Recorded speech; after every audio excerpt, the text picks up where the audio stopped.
예, 오늘 제목이 율법을 온전히 지키는 무할례자입니다. 할례가 사실은 율법에 있어서 가장 중요한 것으로 유대인들은 생각을 했습니다.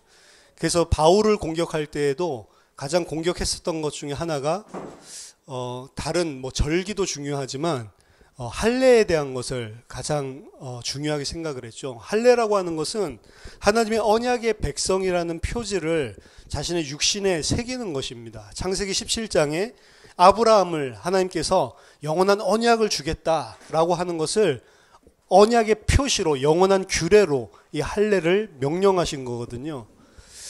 물론 그 할례를 행하고도 여전히 아브라함은 할례 행하자마자 믿음을 온전하게 회복한 것이 아니고, 할례를 행하고도 창세기 17장 이후에 보면 여전히 불신앙 가운데 빠져 있었던 모습들을 우리들이 볼 수가 있습니다. 따라서 이스라엘은 우리가 아브라함의 후손이고 하나님의 영원한 언약 가운데 있다라고 하는 것을 할례를 통해서 자신들을 하나님의 백성으로 생각을 하고 있었고, 그 할례를 받지 않으면, 할례를 행하지 않으면 그 사람은 영원히 하나님의 언약의 백성에서 끊쳐진다라고 구약에서 이야기했기 때문에 그 할례를 행하지 않는 자들, 그 사람들은 유대인으로, 이스라엘 아브라함의 자손으로 아예 상상을 할 수가 없는 거죠. 모든 사람들이 다 할례를 행했던 것이 아닙니다. 이 1세기 당시에도 그래서 공중 목욕탕이 있죠, 로마에. 그래서 그 할례를 행하고 공중 목욕탕에 가면은 전부 다 이제 알아보는, 저 사람은 유대인인가 보다. 그러니까 어떻게 보면은 좀 자기 자신이 하나님의 백성이라고 하는 것을 어떻게 보면 그게 손가락질 당할 수도 있는 거고, 다르니까요. 손가락질 당할 수도 있는 거고, 그리고 또 다른 사람의 비난의 대상이 될 수도 있는데도 이들은 그걸 자랑스럽게 생각했단 말이에요. 나중에 보면 유대인 중에 그거를 너무 부담스럽게 생각한 이런 세속주의화 된 사람들은 이 할례를 원래 상태로 돌려놓는 그런 수술도 했단 말이에요. 희한하죠? 그런 수술도 있나 봅니다. 그러니까 그 정도로 하나님의 백성, 이스라엘의 표지다라고 하는 게 할례란 말이에요. 근데 우리가 갈라디아서에서도 봤지만 바울은 이 할례 받는 거에 대해서 아예 적극적으로 반대하고, 만약 할례를 받으면 그리스도에게서 너희들이 끊어지는 자들이다 라고 이야기할 정도로 강경하게 반대를 하고 있죠. 오늘 본문에 보면은 그런 부분들에 대해서 사실 우리들이 재고를 해볼 수 있는데, 율법에 대한 재고입니다. 사실은 율법을 온전히 지키는 것 중에 가장 핵심이 할례인데, 오늘 제목이 율법을 온전히 지키는 무할례자란 말이에요. 사실은 말이 안 맞는 거죠. 율법 중에 가장 중요한 게 할례인데, 무할례자인데 어떻게 온전히 율법을 지킬 수 있냔 말이에요. 오늘 바울이 본문에서 유대인들에 대해서 이야기하는 겁니다. 로마서 2장 3장까지 쭉 이어지지만 전체의 내용은 1장에서부터 사실은 중반에서부터 시작을 하는데, 오직 믿음으로 사람이 구원을 받는 것이다 라고 선언한 이후에 그 이유를 설명하는 거예요. 그 이유를 설명하는 데 있어서 유대인이든 혹은 헬라인이든, 유대인이건 이방인이건 상관없이 하나님 앞에서는 다 죄인이기 때문이다 라는 것을 이야기하는 게 1장 중반부터 2장 3장 이렇게 이어지는 겁니다. 그 가운데 오늘 본문이 있는 거거든요. 유대인들은 분명히 하나님 앞에 죄인이다라는 사실을 인식하기 위해서 뭘 주셨냐면 율법을 주신 거죠. 하나님이 율법 주신 목적은 너희들 봐봐, 하나님을 절대로 너희들 가까이 할 수 없는 죄인이지라는 사실을 깨닫게 하기 위해서 율법을 주신 거고, 그럼 율법이 없는 이방인은 하나님께서 어떻게 죄인으로 정죄하시냐? 율법이 없는 자들은 양심에 대고 하나님께서 죄인인 것을 증거한다라고 이야기를 합니다. 그러니까 성경을 안 봐도 하나님이 양심이라고 하는 곳에 너는 죄인이다라고 하는 것을 가르쳐 준단 말이에요. 그러니까 양심적으로 올바르게 살려고 하는 게 성령받은 하나님의 백성들만 있는 게 아니고 그냥 일반 불신자들도, 타 종교인들도 다 가지고 있죠. 그래서 어떻게 사는 것은 좀 바르게 사는 것이고 어떻게 사는 것은 나쁘게 사는 것이다, 이런 나름대로의 이 율법을 만들어서 그 안에 캐러고리 안에서 산단 말이에요. 그렇기 때문에 사회도 유지될 수가 있는 거죠. 그런데 그 양심이 말하는 것도 마찬가지고 율법이 말하는 것도 마찬가지입니다. 전부 다 뭘 이야기하냐면 너희들은 어쩔 수 없는 죄인이다. 양심에 찔리는 짓을 할 수밖에 없는 자고 율법을 범하는 짓을 할 수밖에 없는 죄인이다. 그걸 가르쳐 주는 거죠. 오늘 본문으로 넘어갑니다. 유대인들에게 이야기를 하고 있는 거예요. 율법을 가지고. 네가 율법을 행하면 할례가 유익하나 만일 율법을 범하면 네 할례는 무할례가 되느니라. 유대인들은 율법을 잘 지키고 할례를 행하고 율법을 잘 지키고 이렇게 해서 자신들이 하나님의 백성인 줄 알고 있었는데 그 위에 17절부터 사실은 보면은 바울은 거꾸로 이야기합니다. 네가 율법 선생이라고 자처를 하고 사람들을 가르치고 있는데 도둑질 하지 말라 하는 네가 지금 도둑질을 하고 있다. 간음하지 말라 하는 네가 간음하고 있지 않냐. 율법을 너희들은 가르치고 있지만 그 안에 있는 그 율법이 이야기하는 걸 하나도 지키지 못한다. 그럼 생각해 보세요. 유대인이 도둑질 하지 말라라고 가르치는 랍비가 도둑질 합니까 실제로? 안 하죠. 간음하지 말라 이렇게 이야기하는 랍비들이 간음합니까? 안 한단 말이에요. 그거는 본인들의 생각에서. 근데 예수님은 분명히 말씀하셨죠. 간음해서 간음이 아니고 여자를 보고 음욕만 품어도 간음한 것이고 도둑질해서 도둑질을 한 게 아니고 남의 물건 보고 탐하는 욕심만 생겨도 그거 이미 도둑질 한 거다. 형제를 보고 바보라고만 해도 이미 살인한 거랑 똑같은 거다. 우리가 생각할 때는 경중이 다르지만 하나님의 절대적인 기준 앞에서는 그렇게 생각하는 거나 그렇게 또 육신적으로 생각이 그치지 않고 실천으로 옮기는 거나 똑같은 더러운 것이란 말이에요. 우리 속에서부터 더러운 것이 나온다라고 그래서 예수님이 이야기를 하시잖아요. 그러니까 바울의 입장에서 봤을 때는 본인들이 훔치지 않는다라고 이야기하는데 이 바울이 보니까 훔치고 있단 말이에요. 왜? 이 훔치지 않는다는 영역이 그냥 단순하게 물리적인 육신적인 영역이 아니고 그 마음속에 있는 문제를 율법은 이야기를 하고 있기 때문에 그렇습니다. 아예 오경 전체가 사람의 문제는 행위의 문제가 아니라 마음의 문제라고 규정을 하고 있단 말이에요. 그리고 선지서에서도 다른 행위가 문제가 아니고 그 행위는 어디에서 나오는 거예요? 마음이 문제인 겁니다. 그렇죠? 행위로 꾹꾹 참고 있어도 마음에 그걸 품고 있으면 그건 이미 죄를 짓고 있는 거랑 똑같단 말이에요. 그러니까 화를 내지 말라고 그랬지, 형제를 보고 바보라고 하지 말랬지. 근데 속으로는 바보라고 생각하고 있어. 근데 하지 말라고 하니까 입으로는 안 해. 그래도 이미 그 형제를 살인하고 있는 거랑 똑같다고 예수님이 말하는 거라고요. 그럼 이 정도의 하나님의 진리와 선, 의, 거룩 앞에서 죄 없다라고 할 사람이 어디 있냐 말이에요. 근데 유대인들은 거꾸로 생각을 한 거죠.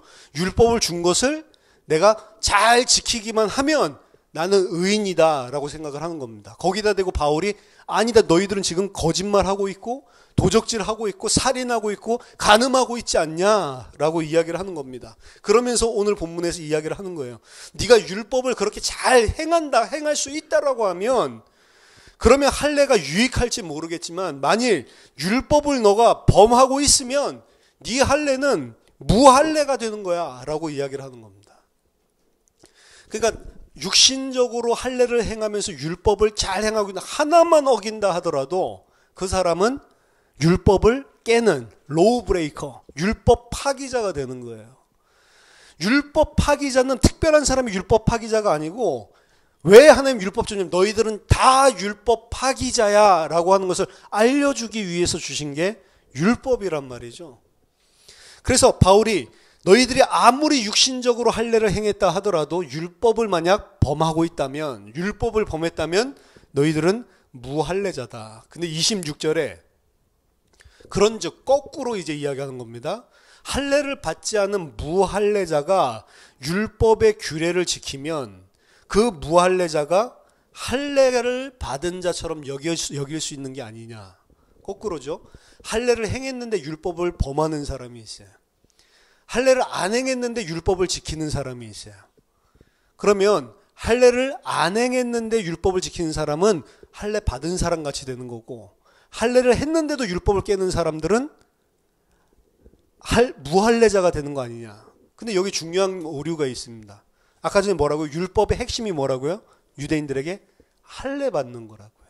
근데 무할례자인데 어떻게 율법을 지켜요? 무할례자인데 어떻게 온전하게 율법을 지키는 자가 있을 수가 있어? 할례를 받지 않으면 그건 이미 율법을 깨뜨린 건데. 그럼 이런 사람이 존재할 수 있습니까? 없습니까? 존재할 수 없죠. 그래서 많은 사람들이 이 본문을 해석할 때 그냥 가정을 해놓고 한다. 근데 가정을 해놓고 해도 유대인에게는 씨알도 안 먹히는 이야기입니다. 왜냐하면 무할례를 했는데 어떻게 율법을 온전하게 지켜요? 그런 개념 자체가 아예 모순이고 있을 수가 없는 것인데. 그렇죠? 따라서 본문 자체는 가정을 하고 있는 게 아니고 율법을 온전하게 지킨다라고 하는 내용이 바울이 지금 유대인이 생각하는 온전히 지키는 율법과 바울이 지금 생각하는 온전히 율법을 지키는 내용 자체가 다른 거란 말이에요. 바울이 생각하는 율법을 온전히 지키는 건 뭔지 아세요? 예수를 믿는 것입니다. 예수를 믿는 게 율법을 온전하게 지키는 것이라고요. 그럼 할례를 행했는데 예수를 안 믿는다. 그게 할례를 행하고도 너희가 율법을 범한다라고 이야기를 하는 거예요. 할례를 행했는데도 율법을 범한다라고 하는 것은 할례를 행하고 그 율법 조문에 있는 것들을 어기고 있다. 그 정도 이야기를 하는 게 아니고 할례를 행했는데도 율법의 목적, 율법의 최종 텔로스가 되는 예수 믿는 거, 그거를 안 하고 있는 자들, 그 자들은 무할례자랑 똑같다라고 이야기를 하는 거고, 할례를 안 받은 무할례자라도 율법의 텔로스, 예수를 믿는 사람, 그 사람들은 할례자가 되는 것이다 라고 이야기를 하는 겁니다. 27절에 또한 본래 무할례자가 율법을 온전히 지키면 율법 조문과 할례를 가지고 율법을 범하는 너를 정죄하지 아니하겠느냐. 무할례자가 율법을 온전히 지키면, 무할례자가 예수를 온전히 믿으면 율법 조문과 할례를 가지고도 예수를 믿지 않는 너희를 정죄하지 않겠느냐. 그래서 바울의 범주 안에서 율법 지킴, 그 내용 자체가 바뀌어버린 거예요. 이전에 율법을 지키는 건 뭐죠? 내가 열심히 율법에 있는 조문대로 행하는 거였어요. 근데 바울은 그게 율법 지키는 게 아니다라는 걸 알았습니다. 율법의 최종적인 목적은 내가 할 수 없는 죄인임을 드러내서 예수를 믿어야지만 되는구나 라는 쪽으로 우리를 끌고 가는 게 율법의 온전한 목적이고, 율법을 온전히 지킨다는 건 그래서 내가 잘 살 수 있다, 내가 하나님 앞에 거룩하게 살 수 있다, 이게 아니고 그래서 예수 그리스도께서 나를 대신해서 죽으셨구나라고 하는 사실을 믿는 게 율법을 온전히 지키는 거라고요. 그럼 여러분들 생각해 보세요. 여러분들은 왜 마음속에 죄책이나 눌림이 생기죠? 유대인으로 친다면 율법 온전히 지키지 못해서 그런 거라고요. 그 율법, 우리가 생각하는 율법은 뭐냐? 도덕적으로나 그리고 윤리적으로나 그리고 또 성경에서 이야기하는 자기 부인을 하거나 이거를 내가 온전히 하지 못하고 있을 때, 그럴 때 내가 하나님의 백성인데 내가 이렇게 행하고 이렇게 범죄하고 이렇게 아직도 나 자신을 부인하지 못하고 아직도 이기적이고 다른 사람 중심으로 생각하지 않고 하나님 중심으로 생각하지 않고 나는 여전히 나 중심으로 살고 있구나, 죄를 짓고 있구나, 이런 것들 때문에 눌려버린다고요. 근데 그거는 무엇 때문에 눌리는 거랑 똑같냐면 유대인이 율법을 육신적으로 안 지키기 때문에 그런 영역에서 눌리는 거랑 똑같은 거라고요. 율법 지키는 건 뭐예요? 내가 율법 조문을 잘 지킨다 안 지킨다 그게 중요한 게 아니고, 율법을 온전하게 지키고 나 대신 그 율법에, 내가 못 지킨 그 율법의 죄의 저주를 받으신 예수 그리스도를 믿게 하는 것, 믿는 것, 그게 율법으로 온전히 지키는 거잖아요. 거기에 모든 행위에, 그리고 그 안에 모든 감사, 은혜, 그게 다 담겨져 있는 거라면, 내가 안 지켰는데 예수님이 지켰는데, 내가 안 지킨 거를 예수님이 그 다 지키신 분이 대신해서 죽으시면서 대속하시고, 내 의를 의지하지 않고 그분의 의를 의지하기만 하면 그분의 의를 보고 모든 것 다 깨끗게 하신다는 거 아니에요. 우리는 예수 믿는 자라고 이야기를 하면서도 예수 믿는 것 따로, 그리고 내가 하나님 앞에 서는 것 따로, 예수 믿으면 구원받는다 이거는 교리적으로 아는데 실제로 우리들의 마음과 양심은 항상 뭘 중심으로 움직이냐면 율법 중심으로 움직이고 있단 말이에요. 하나님이 여러분 율법 지키고 안 지키고 여러분들이 하나님 앞에 거룩하게 할 것이 하나도 없다니까요. 저 사람은 참 하나님 앞에 거룩하게 사는 것 같아. 하나님 볼 때는 안 거룩해. 내가 볼 때 거룩한 거지. 구데기 이야기 했잖아요. 똥통 속에 있는 구데기 더럽죠. 똥통 밖에 있는 구데기 더럽죠. 근데 구데기가 생각하길 나는 똥통 밖에 있으니까 좀 깨끗하고, 똥통 안에는 와, 저 구데기 어떻게 저 똥통막이 저렇게 깨끗해. 그래서 사람이 볼 때는 다 더럽죠. 똥통 밖에 있으니까 귀엽다고, 이건 키워야 되겠다 이런 구데기가 있어요? 없죠. 사람 볼 때는 다 똑같다고. 더러운 거예요. 밟아 죽어야 죽여야 돼. 그렇죠? 하나님 볼 때는 똑같단 말이에요. 율법 지킴, 안 지킴. 할례 행한다, 안 행한다. 똑같아요, 사실은. 아무것도 아니라고요. 하나님은 왜 율법 주셨냐면, 거 봐, 율법으로 너희들이 온전하게 하나님의 백성 될 수 없지. 죄인이지. 너희 힘으로는 안 되지. 그래서 예수가 필요한 거야. 예수 그리스도가 죽어야지만 너희는 살 수 있는 거야. 그거 보여주기 위해서 율법을 주셨다고요. 그래서 율법을 온전하게 지키면 어떻게 돼요?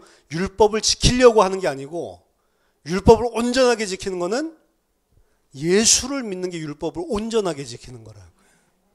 근데 우리는 잘못 생각한단 말이에요. 유대인 이야기가 아닙니다. 우리가 잘못 생각한다고. 우리도 늘 눌림이 어디서 나오냐면 율법을 똑바로 못 지키고 있는, 율법에서 성경에서 이야기하고 있는 이렇게 해야 된다라고 하는 그 거룩, 그 선을 내가 올바로 하지 못하면 그 안에서 그것 기준으로 힘이 나고 눌리고, 안 눌려야 된다, 뻔뻔해야 된다 그 이야기가 아닙니다. 그 눌리는 그 상태에서 그걸 붙잡고 있는 게 아니에요. 그래서 그리스도를 주셨구나라고 해방을 받아야지.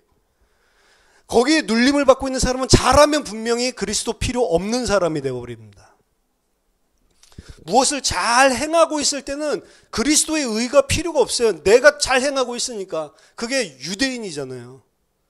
내가 율법 잘 지키고 있는데 무슨 그리스도의 의가 필요해요. 난 의로운 사람인데. 그래서 건강한 사람에게는 의원이 쓸데없다라고 예수님이 이야기하는 거예요. 병든 사람이라야 의사가 필요한 거지. 그렇죠? 내가 건강한데 뭐하러 의사가 필요해요? 아쉬울 게 없는데. 그래서 좀 아프면 의사 필요하죠. 그렇죠? 세상에 살려면 의사를 알아야 되고 법조 그 변호사 뭐 이런 법률 계통에 있는 사람 한 명은 알아야 되고 뭐 막 그런 거 있잖아요. 그렇죠? 아프면 당장 의사백 필요할 일이 많고 법적인 문제 생기면 당장에 법적인 자문 필요한 것들 많으니까. 근데 법적인 문제도 내가 없고 아프지도 않으면 그거 있으나 마나요. 그러다가 이제 큰 문제 한번 생기면 이래서 변호사 친구가 있어야 된다고 하는구나. 세상 말 틀린 거 하나도 없네. 똑같습니다. 율법을 잘 지키고 있는 사람은 예수의 대속이 필요가 없는 거예요. 내가 잘하고 있는데요. 뭐. 근데 하나님이 율법을 주신 목적은 너 잘 못하고 있다라는 걸 이야기를 하는 건데 거꾸로 우린 할 수 있다라고 이야기했던 게 유대인이란 말입니다. 그래서 바울은 토라를 잘 지킨다는 것의 개념 자체를 원래 하나님이 토라를 준 목적으로 바꿔서 깨닫기 시작했어요. 이전에 바울도 율법에 있어서는 자기가 흠이 없는 자라고 이야기를 했던 사람입니다. 그건 진짜로 바리새인들은 다 그렇게 생각해요. 나는 율법에 흠이 없는 사람이야. 아니 어떻게 그렇게 생각을 할 수가 있지? 예수님이 말한 것처럼 마음의 문제로 안 보기 때문에, 행위로 보기 때문에 이 사람들은 본인들은 의롭다라고 생각을 하고 있었다고요. 바울 자신도 나는 율법의 의로는 흠이 없다라고 자신 있게 말했다니까요. 근데 바울이 실제로 알고 보니까 흠이 없는 게 아니고 오호라 나는 곤고한 자다라고 이야기를 하고 있죠. 계속 마음속으로 죄밖에 없는 자기 자신을 발견을 하게 됐죠.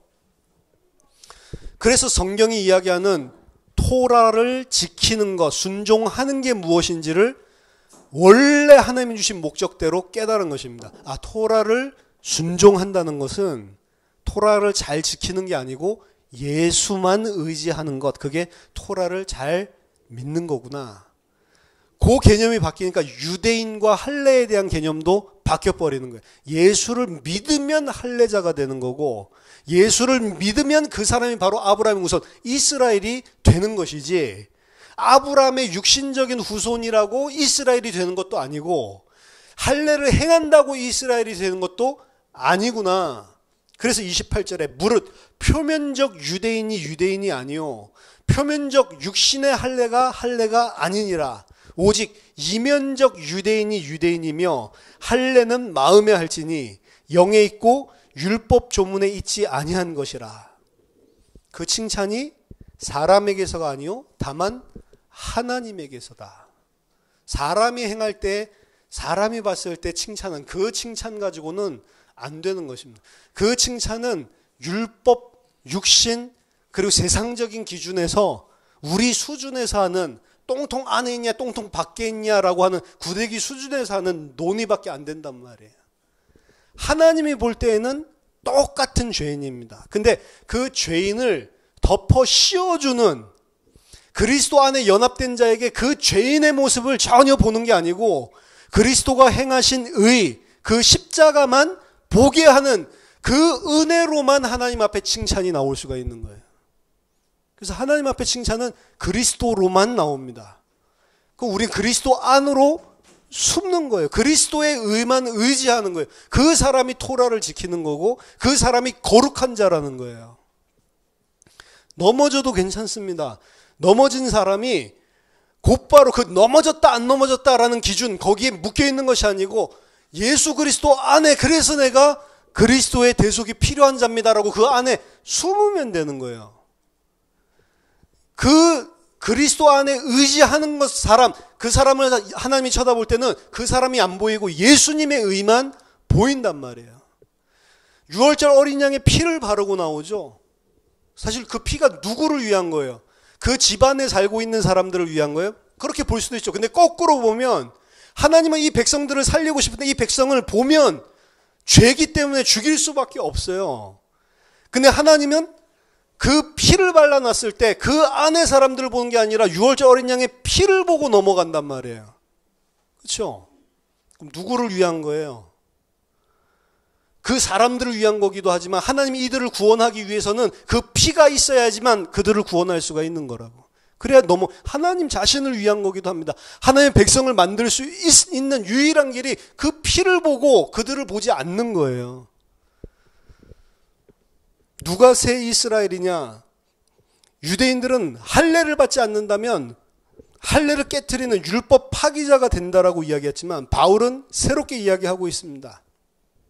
이제 이 안에서는 더 이상 할례 지킴이 아니고 예수를 믿음으로 나타나기 때문에 이건 어떻게 보면은 그때 당시 유대 사회에서는 여자는 할례 받을 수 있습니까? 없습니까? 못 받죠. 남자만 할례 받죠. 그럼 여자는 하나님의 표식을 못 가지는 거네요. 구약에서. 말도 안 돼. 그러니까 여자를 사람 취급을 안 하는 거예요. 그렇죠? 여자랑 애들은 아예 20세 미만은 숫자에 세지도 않는다니까. 여기 몇 명 모인 거예요? 그럼 20세 이상 남자만 센다니까. 오늘 한 8명 왔네요. 이렇게 한 거라고. 이렇게 많이 와 있는데. 그렇죠? 왜? 할례 받지 못하니까. 더 이상 여자나 남자나 그리스도 안에서 없죠. 그렇죠? 페미니스트들은 이거 보면서 감사해야 돼. 그렇죠? 다른 거 보면서 감사한 게 아니고. 더 이상 그리스도 안에 종이나 자유자나 유대인이나 헬라인이나 그리고 남자나 여자나 노인이나 아이나 이런 것들이 전부 다 없어져 버리죠. 율법에서는 그 사람들은 절대로 못 넘어서던, 그건 내가 잘했다 못했다 태어나 보니까 여자인데 뭐 어떻게 해요. 지금 살고 있는데 아직 20살이 안 됐는데 어떻게 해. 근데 숫자 안 세주면 어떻게 하겠다는 거예요. 그렇죠? 더 이상 그게 없어지는 거죠. 누구든지 그리스도 안에 있으면 하나님의 백성이 되는. 여자는 예전에는 참 이스라엘의 사인을 가질 수 없었지만 이제는 참 이스라엘의 사인을 가질 수가 있다고요. 그게 뭐냐면 성령입니다. 성령. 이것을 보고 할례라고 이야기를 하는 거예요. 진짜 성령은 뭐냐? 마음의 할진, 율법의 조문으로 하는 것이 아니고 너희 마음의 할진이. 마음의 할례는 뭐예요? 성령으로 새롭게 새로운 마음을 가지게 되는 것. 마음의 문제가 해결되는 것. 그것이 토라를 지키는, 성령을 통해서 토라를 지키게 되는 그 하나님의 백성의 상태를 말합니다. 자, 성령을 통해서 토라를 지킨다. 요거 할 때 또 성령을 주셨으니까 이제 우리가 거룩하게 산다. 율법에 있는 조문을 지킨다. 이 소리가 아니고 성령을 주셔서 토라를 지킨다는 것은 성령을 주셔서 예수를 믿게 한다는 거예요. 아시겠어요? 그래서 성령 받으면 이제 우리가 거룩한 삶을 살아야지 이러면서 또 유대인식의 거룩을 또 이야기를 한다고. 그게 아니고 성령을 주셔서 우리가 하나님의 율법을 지키게 하는 것은 성령을 주셔서 예수 믿게 한다는 거예요. 오직. 그러니까 항상 기독교인도 예수 믿고 나서는 종교로 율법으로 또 돌아서죠. 계속. 모든 바울이 이야기하고 있는 믿음의 순종, 하나님 앞에 순종하는 것, 이것은 토라 키핑을 하는 게 아니고 그리스도를 믿는 믿음, 이것으로 전부 다 바뀌어버렸단 말이에요. 그리스도를 믿는 믿음, 이것 자체가 토라 키핑으로 바울은 이야기를 하고 있는 것입니다. 고린도후서 3장 6절에 저가 또 우리로 새 언약의 일꾼 되기에 만족하셨으니 의문으로 하지 아니하고 오직 영으로 함이니 의문은 죽이는 것이요 영은 살리는 것이다. 의문, 율법은 죽이는 것이고 그리고 영은, 성령은 살리는 것이다. 새 인류는 성령을 통해서 생명을 얻고 살아나는 것입니다. 성령을 얻으면 어떻게 돼요? 성령을 얻으면 예수를 믿게 되는 거라고요.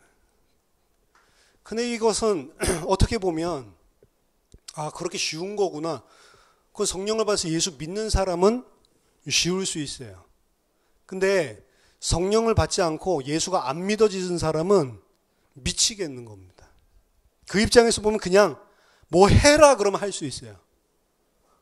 그렇죠? 뭐 해라 그러면 하는데 안 믿어지는데 어떻게 해요? 그러니까 이거 우리가 도와줄 수 있는 방법도 없어요, 사실. 근데 언제 성령이 역사하냐면 언제 성령이 사람을 속에 그 마음 속에 뚫고 들어가서 그 사람이 예수 믿게 만드냐면 진리의 말씀이 선포되는 그 말씀을 통해서만 하시거든요. 갑자기 사는 게 아니고. 그래서 이제 말씀 듣는 것밖에는 없는 거죠. 안 믿어지는데 어떻게 해요? 그렇죠? 그 장사가 없지. 안 믿어지는데 믿습니다 하면 믿어집니까? 안 믿어지는데 30일, 40일 막 금식 기도하면 믿어져요? 안 믿어진다니까. 그렇죠? 도대체 마음이 안 믿어지는데. 그래서 토라를 온전하게 순종하게 되는 것은 예수를 믿는 거라고 이야기를 하는데 그 믿는 거는 우리에게 달려있는 게 아니에요. 하나님한테 달려있는 거예요. 하나님이 성령으로 은혜를 주셔야지만 믿어지는 겁니다. 내가 믿는 거 아니에요. 하나님이 믿어지게 해야 돼요. 뭘 하는 거는 내가 의지를 가지고 할 수 있지만 믿어지고 안 믿어지고는 내가 할 수가 없는 영역이에요, 사실은. 사실을 정확하게 정보를 안다고 해서 믿어지는 게 아닙니다. 막 기적을 행하고 막 역사가 나타난다 이렇게 하면 믿을 것 같죠. 안 믿는다니까요. 이스라엘 백성 보면 너무 한심하죠. 홍해가 갈라지는 거 봤잖아요. 자기네들이 마른 땅으로 건넜잖아요. 그런데도 안 믿죠. 물이 없어요. 반석에서 물 나오게 하는 거 봤잖아요. 하나님이 함께 한다고. 먹을 게 없어요. 만나를 매일마다 내려주고 있어요. 매일 아침마다. 하늘에서 땅에서 우리들이 뭘 심어가지고 하는 게 아니고 하늘에서 하나님이 이들을 먹여 살리기 위해서 날마다 양식으로 내려준단 말이에요. 근데 그거 보면서도 안 믿어지는데 어떻게 해? 그러니까 우리가 생각할 때 아이고 하나님 저한테 한 번만 그런 거 좀 보여주세요. 그럼 저는 믿을게요. 왜 나한테는 안 보여줘 그거를. 나한테만 한 번만 보여주면 나는 탁 믿을 건데 안 믿는다니까요. 나한테 한 번 그거 보여주면 여러분들이 그 한 번 보여준 그 실체를 믿지 하나님 예수님 안 믿습니다. 그 한 번 보여줄 수 있는 거는 사탄이 더 잘해요. 그렇죠? 하나님을 믿는 게 아니고 그 내가 생각하는 뭔가 만들어낸 다른 그 뭔가 기적 일으킨 그런 이상한 존재 그걸 하나님인 줄 알고 믿는단 말이에요. 진짜 믿음은 어디서 나와야 되냐면 2000년 전에 십자가에서 죽인 그 예수가 어떻게 내 의가 될 수 있냔 말이에요. 그게 믿어져야지. 그게 믿어져야 해방이 나오는데 그게 믿어져야 자유가 나올 수 있는 건데 그게 안 믿어지는 거라니까. 그러니까 뭐에 의해서 힘이 나고 힘이 빠지면 내가 잘하고 있냐 못하고 있냐에 따라서 힘이 생기고 힘이 빠지고 이렇게 되는 거예요. 우리 그 모교회에서는 항상 주일마다 참회의 기도의 시간이 있었다고. 참회의 기도의 시간. 얼마나 눌리는지 몰라요. 일주일 동안 내가 얼마나 세상에서 막 방황하면서 놀았는데 그 시간 되면 막 이제 잔잔한 아주 오르간 그 파이프로 된 오르간 진짜 좋은 거 있어요. 그거 가지고 막 장엄한 음악을 갖다가 막 틀어주고 그리고 목사님도 앞에서 질질 짜고 있고 분위기가 쫙 그렇게 되는 거죠. 그럼 저도 찔찔 짜고 있고 혹은 눌려가지고 아씨 이거 해도 오늘 또 술 먹으러 가야 되는데 참회 기도하고 있으면서도 저녁 때 지금 술 약속이 있다니까. 그 무슨 참회 기도했다고 결단하고 갑자기 전화해서 난 못 간다고 이럴 수도 없고 그럴 땐 기도도 안 돼. 그냥 매일마다 찔리는 그런 시간이 있다고요.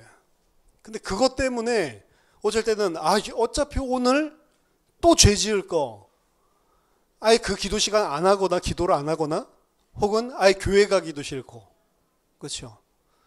일주일 동안 술도 안 먹고 착하게 잘 살았어. 그리고 저녁에 그런 약속도 없어. 그러면 너무 당당하게 가는 거죠. 그게 신앙인 줄 안다고. 그래서 일주일 동안 그 시간에 당당할 수 있으면 내가 신앙생활 잘하고 있다. 일주일 동안 내가 당당할 수 없으면 내가 신앙생활이 뭔가 잘못되고 있다. 아니에요. 그건 신앙에서 나온 생활이 아니에요. 그렇죠? 내 행위에서 나온 거지. 종교 생활을 하고 있는 겁니다. 종교 생활. 빌립보서 3장 3절에 하나님의 성령으로 봉사하며 봉사한다라고 하는 것은 월십 예배하며 하나님의 성령으로 예배하며 그리스도 예수로 자랑하고 유대인들처럼 육체를 신뢰하지 아니하는 우리가 바로 할례당이다. 참 할례당이다. 하나님을 섬기는데 하나님께 예배하는데 성령으로 하나님을 섬기고 그리스도 예수로만 자랑을 하고 내 육체로 자랑할 것이 아무것도 없는 내 육체는 신뢰할 것이 없는 자로 여기는 자. 그 사람이 참 할례당이고 그 사람이 하나님의 백성이란 말이에요. 그 사람이 온전히 율법을 지키는 자란 말이에요. 내 육신을 신뢰하지 않고 오직 예수 그리스도로만 자랑하고 신뢰하는 그 사람을 보고 성령으로 하나님께 봉사하는 자라고 이야기를 했고 그 사람만 할례당, 그 사람만 토라를 온전하게 지키는 자란 말이에요.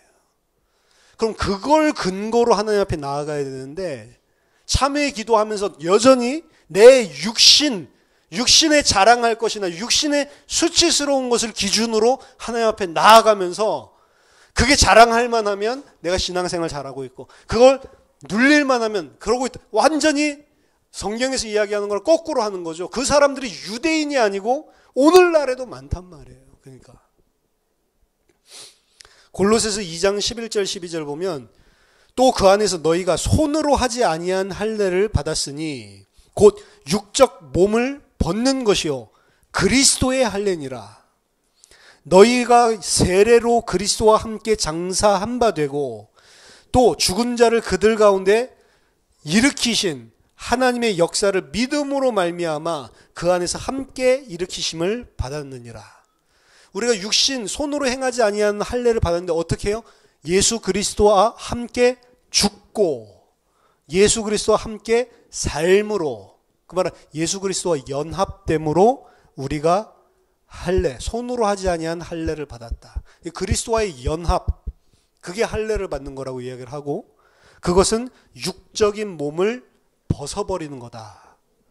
그리스도의 할례다라고 이야기를 하고 있습니다. 그리스도 안에서 우리는 육적인 몸, 사르크스라고 하는 것은 죄로 점철되어 있는, 아담 하와는 처음에 뉴트럴한 상태로 이 에덴 동산에서 지음을 받은 거예요. 뉴트럴한 상태예요. 그 선악과 먹기 전에 아담과 하와의 상태는 온전한 의인도 아니지만 죄인도 아니고 완전히 중립적인 상태였다고요.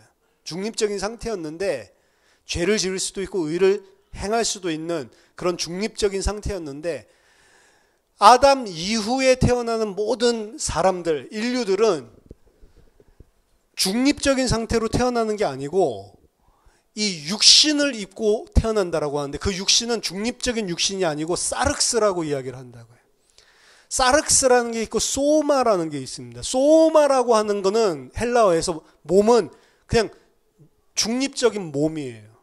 우리 육신이거는 소마라고 아무것도 아닙니다. 중립적인 거라고. 근데 사르크스는 하나님과 분리돼서 에덴 동산은 쫓겨난 상태에서 이제 내 속에 나 중심적으로 내가 하나님이 돼서 생각하는 그렇게 할 수밖에 없는 그 죄의 성향이 있죠. 그것으로 완전히 꽉 잡혀 있는 그 상태를 사르크스라고 하는 거예요. 그 바울도 이야기를 할 때 소마를 이야기할 때가 있고, 우리나라에는 다 몸 육체라고 하는데 헬라어에는 나눠져 있다고요. 거의 뭐 사르크스를 이야기를 하지만, 예수 그리스도와 함께 죽고 예수 그리스도와 함께 살아나는 것을 그와 연합한다라고 이야기하면서 그것은 우리의 사르크스를 잘라내는 것이요, 사르크스를 벗어버리는 것이요 라고 바울이 이야기를 하고 있다고요.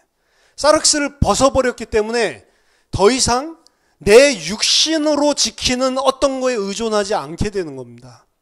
근데 유대인들은 사르크스에 딱 잡혀있기 때문에 하나님을 잘 섬기는 게 내 육신이 뭐를 행하는 것이라고 이야기를 하죠. 그거 잘라내지를 못하는 거예요. 육신의 선악을 분명하게 두 개로 잘라놓고 그 가운데서 내가 생각하는 선을 행하면 하나님 앞에 의롭고 못 행하면 하나님 앞에 불의하고 이렇게 생각을 했단 말이에요. 그게 사실은 사르크스라고요.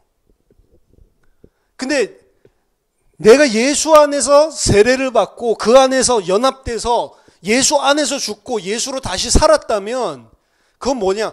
육적인 몸 사르크스를 벗어버리는 것이고, 그 내 안에 육적인 사르크스를 잘라내버리는 것이고, 그럼 그 사람은 어떻게 살아요? 더 이상 내가 행하고 안 행하고 거기에 매이는 게 아니고 예수가 행한 것만 기대서 살아간다고. 그걸 보고 성령으로 하나님을 섬긴다라고 이야기를 하는 거고, 그래서 그리스도의 죽음과 부활을 통해서 우리가 그 안에 연합된 것을 그리스도께서 손으로 행하지 아니한 할례를 우리 안에 행하셨다. 그리고 잘라낸 것은 그때 육신적인 할례가 행하는 무슨 성기의 포피의 끝을 잘라내는 게 아니고 우리의 사르크스를 잘라낸 것이다. 우리 사르크스는 계속 선악을 내가 판단한다고, 하나님에 대해서. 근데 그게 잘렸다는 건 뭐예요? 더 이상 내가 하나님 자리에 앉아서 선악을 판단 안 하는 상태죠. 나를 볼 때도 그렇고 타인을 볼 때도 그렇고, 그렇죠?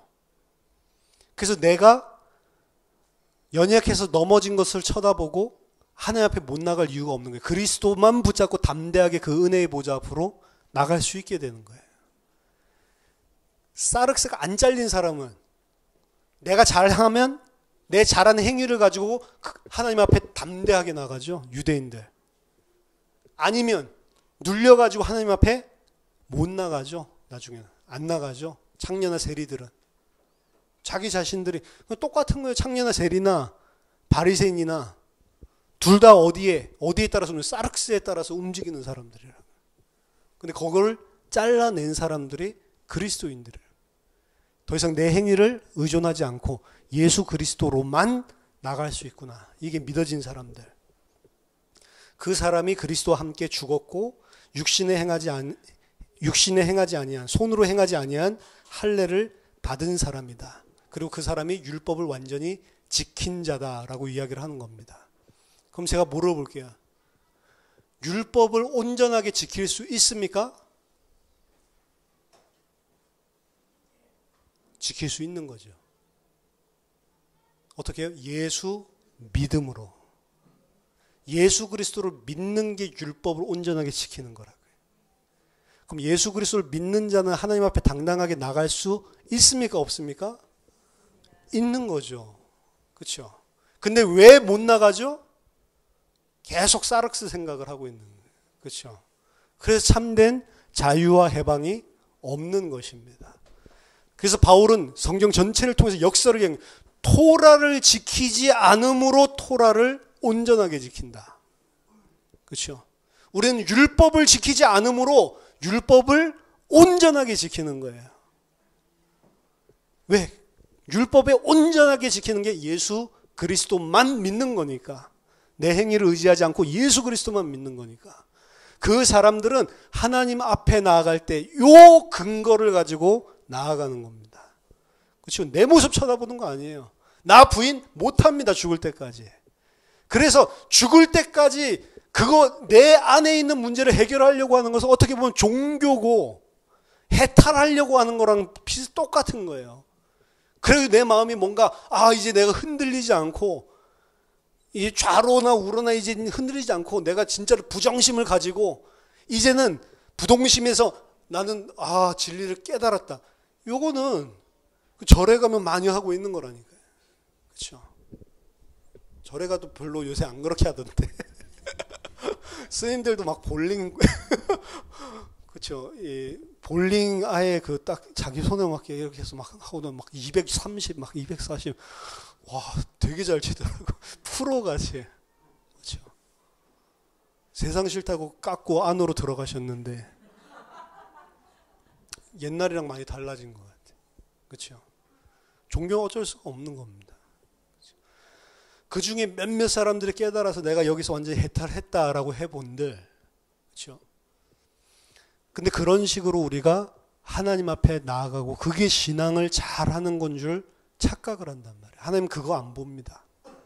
진짜 내가 죄인인 걸 인정하고 나는 안 된다는 사실을 무력함을 인정하고 손들고 예수만 믿는 것. 그게 율법을 온전하게 지키는 것입니다.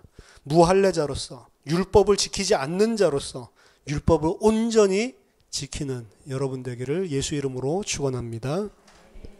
기도하겠습니다. 하나님 아버지 은혜를 감사드립니다. 저희들에게 예수 그리스도 안에서 온전한 의인으로 칭해 주심을 감사드립니다. 하나님, 우리들의 행위를 의지하지 아니하고 우리들의 율법 행함을 하나님 의지하지 않고 오직 율법의 완성, 율법의 마침 되시는 예수 그리스도를 믿음으로 하나님의 백성들, 하나님의 아들들이 다 될 수 있는 그 믿음으로만 살 수 있도록 주님께서 우리에게 성령으로 은혜를 베풀어 주시옵소서. 예수 그리스도 이름으로 기도하옵나이다. 아멘.